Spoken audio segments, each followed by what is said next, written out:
dilimizdə köhnəlmiş və arxaizm hesab olunan soxa sözü indi də aktuallığını, şivəliyini, dialektliliyini itirməyən qədim türk mənşəli sözdür ki, rus dilinə sofqa, ləkə, qurdlu kimi tərcümə ilə daxil olub və mənşəyini Monqol tatarlarından alaraq rus dilinin lüğət tərkibinə daxil olub. Qədimdə safxoz və kolxozlarda, kənd təsərrüfatında içi qurdlu olan pomidor, xiyar və digər tərəvəzlərə belə ad verilərdi, sofqalı.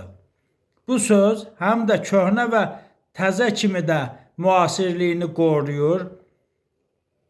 Bir paltar təzə geyiləndə soxaya qalsın, yəni təzə qalsın zarafatyana, köhnə qədim əşya və geyimlər soxa sözü ilə işlənir. Sözün kökü sofxa olub, ərəb əlifbasında vav hərfi həm də o, u, ö, ü kimi tələffüz olunduğundan, yazıldığından və oxunuşda vav hərfi v düşüb, tövlə, yovşan, dovşan və sair sözlər də bu qəbildəndirlər.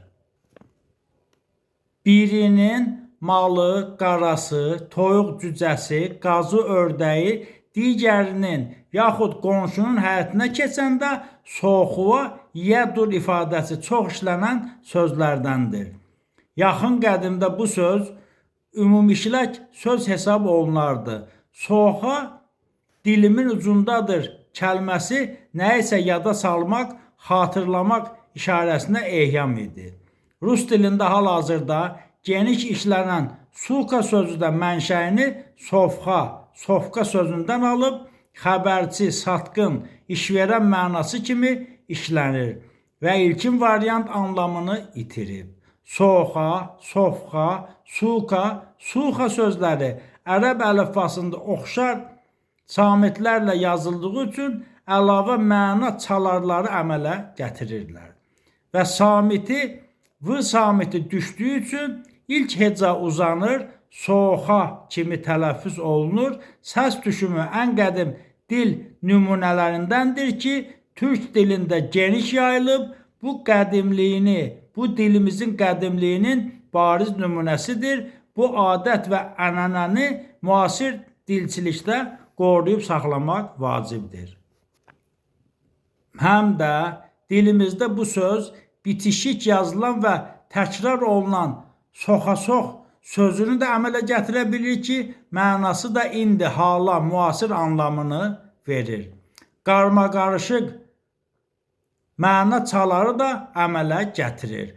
Bu soxa-soxda nə işin var, bu qarışıqlıqda nə işin var anlamını da verə bilir. Belə tipli sözlərin rus dilində soyad, familiyada bildirməyi məlumdur ki, bu soyadları da onlar Monqol tatarları tərəfindən alıblar və belə adlar onlara Monqol türkləri verib. Məsələn, Çurbanov, Petuxov, Sukabayev, Baranov, Pitiçkin, Medvedev, Konev, Oslennikov, Koşkin, Qaydar, hətta məşhur rus türkoloqları Malov, Mar, yəni ilan, Şerba, şorba, Şilov, əlil və s. sözlər bu qəbildəndir. Belə sözlər dilimizdə az deyil.